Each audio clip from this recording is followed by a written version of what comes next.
How to fix mobile data is not working in Moto G Stylus. First of all, turn on or turn off flight mode. Open setting. Now in settings, scroll down. Click on network at internet.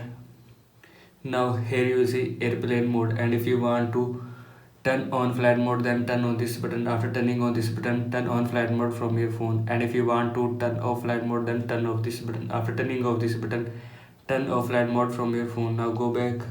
After that, reset network setting. Open setting, scroll down, click on system, click on reset option, click on reset mobile network setting, and click on reset setting. After click on reset setting, mobile network setting will be reset from your phone. Now go back.